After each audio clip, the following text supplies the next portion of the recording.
गुरु से गोविंद की ओर की जो यात्रा है, उस यात्रा में यह बड़ा महत्वपूर्ण है कि आपके मन में परमेश्वर उतरे, चिंतन में परमेश्वर उतरे। इस तरह के प्राणों तक परमात्मा का नाम उतर आए, आते जाते श्वास में उसका नाम सिमरन चलता रहे। आपकी बातचीत में परमेश्वर का जिक्र हो, हमारे नित्य निरंतर मन में परमेश्वर की चर्चा हो। परमेश्वर की चर्चा करने के लिए हमें इस बात को ध्यान रखना होगा, जैसे कबीर साहब ने कहा कि तुम्हारा जो ये देह है, इस देह को समझो कि परमात्मा का मंदिर है।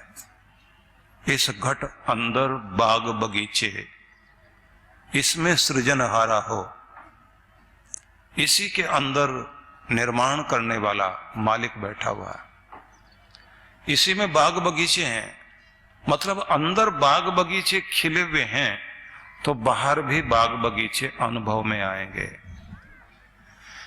इसलिए जो लोग ध्यान में बैठते हैं तो ध्यान में चक्र साधना करते हुए अलग अलग चक्रों में अलग अलग संख्या की पंखड़ियों से युक्त पुष्प दर्शन किया जाता है। जैसे आपके आज्ञा चक्र में 2 पंखड़ियों का कमल है, तो कहीं 12 पंखड़ी तो कहीं 16 पंखड़ी, कहीं 4 पंखड़ी का। ये अंदर पुष्प हैं। देखा जाए तो पूरा शरीर खोलकर देख लिया जाए तो कहीं कोई फूल नहीं है, लेकिन ये अद्भुत बात है। सितार को पूरा खोल दिया जाए तो कहीं संगीत नहीं है। पूरी बांसुरी को तोड़कर देख लीजिए, संगीत नहीं है, लेकिन सारा संगीत ही बांसुरी से, सितार से प्रकट होता है। खोलकर देखने से पता नहीं लगेगा। कोई व्यक्ति कहे कि मुझे भूख लगी है और डॉक्टर कहे कि मुझे दिखाओ कहां लगी है, आदमी दिखा नहीं सकता कि भूख कहां लगी है। अंदर दर्द हो रहा है, इशारा करता रहेगा व्यक्ति, यहां है यहां है। डॉक्टर कहेगा कहां है बताओ। इसलिए आपको यह कहना चाहता हूं कि आपके अंदर बहुत कुछ है, लेकिन वो खोलने से देखने से पता नहीं लगेगा, लेकिन होता है। तो आपके अंदर जब ध्यान में बैठेंगे तो कुछ ऐसी चीजें फूल की तरह अनुभव होंगे, जहां पर अलग अलग तरह के रंग, अलग तरह के स्वर, अलग तरह की शक्तियां आपके अंदर विराजमान हैं। जब वो शक्तियां जागृत हो जाती हैं तो ये अद्भुत बात है। किसी का चैतन्य, किसी की एकाग्रता किसी एक दिशा में बढ़ जाए तो कोई सेनापति बन जाएगा, कोई संगीतकार, कोई कवि बन जाएगा, कोई कलाकार बन जाएगा, कोई निर्माण करता हुआ राजमिस्त्री, कोई आर्किटेक्ट, कोई संख्या में लगा हुआ है। तो अद्भुत बात है कि उसके जीवन में हिसाब किताब का इतना कुछ अंदर ज्ञान आ जाता है।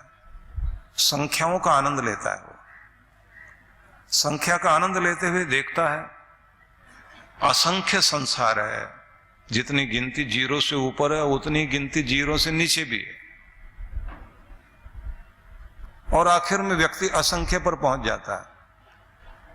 व्यक्ति 1 सेकंड का लाखवां हिस्सा भी गिनता है। इसलिए भगवान शिव के लिए कहा जाता है कि वो काल पुरुष है।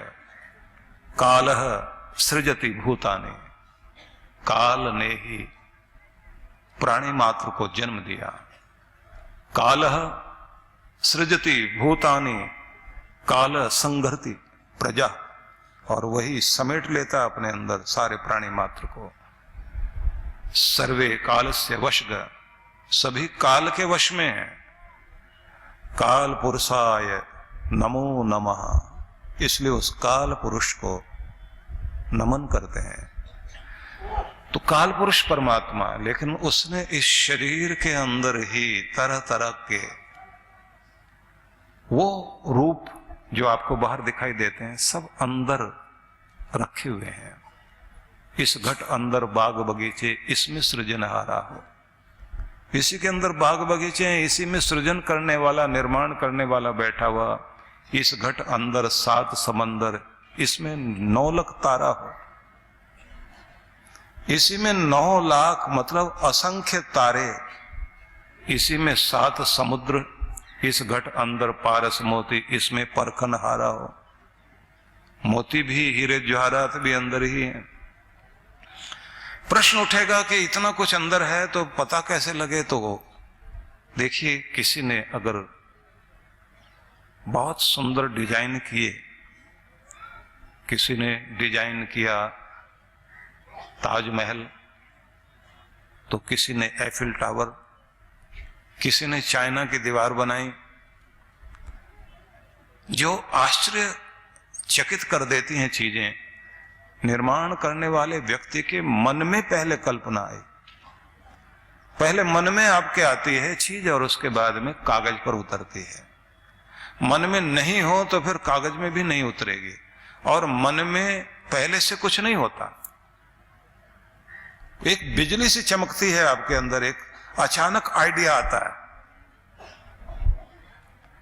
अचानक सूझता है आपको कुछ नया, जो ये नया सूझता है और फिर उस पर आप काम करने लग जाएं। आप आश्चर्य करते हैं कि ये सूझा कैसे मुझे। जब भी आप अपने मूड में होंगे, जब भी दुनिया से बेखबर, चिंताओं से बेखबर, जब भी आप शांत और जब भी आप आनंद की अवस्था में होंगे, उस समय किसी एक चीज पर ध्यान टिकाकर उसको मस्ती से आप देख रहे हो, कुछ नया और बेहतर क्या हो सकता, और अच्छा क्या सोचा जा सकता है। ऐसे जैसे आप मूड में होते हैं, अचानक बिजली कौंधेगी आपके अंदर, आइडिया आ जाएगा और फिर नया निर्माण होता है। अब आप सोचेंगे कि आपके अंदर अपने आप आइडियाज आ रहे हैं। नहीं, अपने आप नहीं आते। बस आपको तो अपना बर्तन तैयार रखना है। बरसने वाली बूंदे तो परमात्मा से आते हैं, वहां से आकर गिरता है आपके अंदर।